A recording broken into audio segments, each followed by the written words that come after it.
नमस्कार दोस्तों, मैं हूं अर्पित और एक बार फिर से आपका स्वागत है। आज की खबर उत्तर प्रदेश की राजनीति में एक बहुत बड़ा भूचाल ला सकती है, क्योंकि मऊ से सदर के विधायक और मुख्तार अंसारी के बेटे अब्बास अंसारी को 2022 के नफरत भरे भाषण के मामले में 2 साल की सजा और 3,000 रुपए जुर्माना हुआ है। लेकिन सवाल यह उठता है कि क्या यह सजा सच में न्याय है या फिर बीजेपी एक और राजनीतिक साजिश कर रही है। क्योंकि आपने बिल्कुल सही सुना है, यहां पर मामला यह है कि समाजवादी पार्टी के समर्थकों का और बहुत से ऐसे भी लोगों का जो न्यूट्रल है, यह मानना है कि यह बीजेपी की रणनीति हो सकती है, खासकर क्योंकि अब्बास अंसारी पहले समाजवादी पार्टी गठबंधन का हिस्सा थे।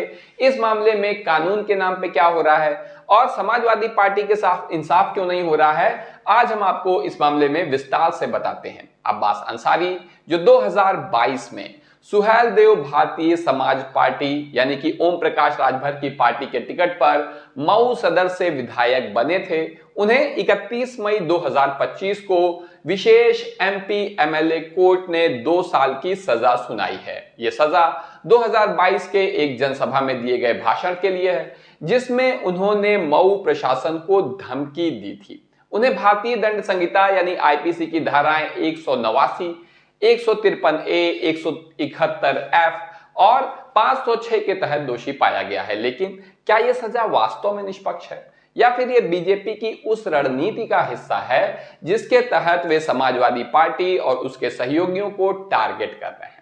सच तो यह है कि 2022 में जब अब्बास अंसारी समाजवादी पार्टी गठबंधन का हिस्सा थे, तो बीजेपी ने उनके खिलाफ जोरदार प्रचार किया था। मुख्तार अंसारी के खिलाफ बीजेपी ने माफिया राज का नारा दिया था और अब जब एसबीएसपी यानी कि ओम प्रकाश राजभर की पार्टी बीजेपी के साथ आ गई है, तो क्या यह सजा एक राजनीतिक संदेश है? और कई एसपी समर्थकों का ऐसा भी मानना है कि यह बीजेपी की साजिश हो सकती है, क्योंकि अब्बास अंसारी की सजा से एसबीएसपी और बीजेपी के बीच गठबंधन पर सवाल उठ रहे हैं। इस मामले में कानूनी पहलू भी काफी महत्वपूर्ण है। अब्बास अंसारी की सजा के कारण उनकी विधायकी रद्द होने की संभावना है, इसीलिए इसे समाजवादी पार्टी के लिए बहुत बड़ा झटका माना जा रहा है, क्योंकि जनप्रतिनिधित्व कानून के तहत 2 साल या उससे अधिक की सजा होने पर अयोग्यता लागू हो जाती है। लेकिन क्या यह सजा वाकई में न्यायिक प्रक्रिया का हिस्सा है या फिर राजनीतिक दबाव का नतीजा है? समाजवादी समर्थकों का कहना है कि अगर बीजेपी सच में कानून के शासन पर विश्वास करती है, तो अपने ही नेताओं के खिलाफ भी इसी तरह सख्ती से कार्रवाई करे। आप सभी ने देखा होगा किस तरह भाजपा नेताओं के बयान आते हैं, जो अक्सर विवादास्पद बयान देते ही रहते हैं उस पार्टी के नेता, लेकिन ऐसा होता नहीं है, क्योंकि बीजेपी का एजेंडा साफ है कि विरोधियों को दबाना है।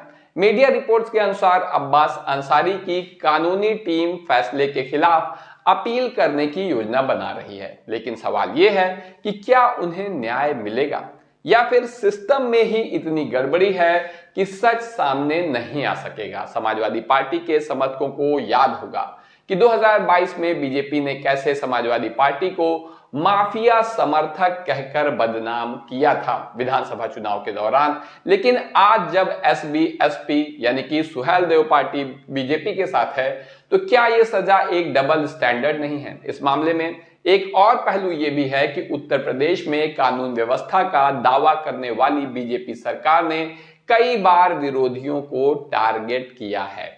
अब यह सजा अंसारी यानी कि अब्बास अंसारी को दबाने की एक कोशिश है क्या?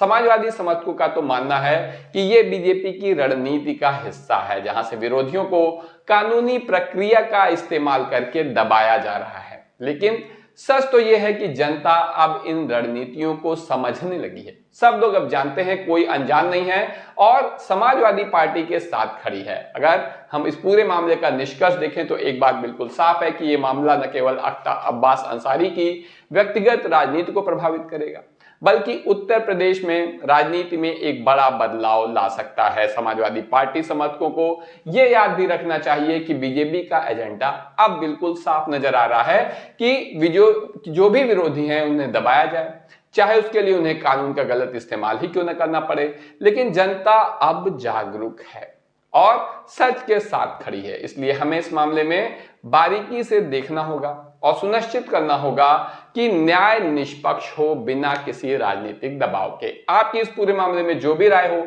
कमेंट करके जरूर बताएं। वीडियो को लाइक करिए, चैनल को सब्सक्राइब करिए और अपने दोस्तों के साथ शेयर करना ना भूलिए। धन्यवाद। जय हिंद, जय भारत।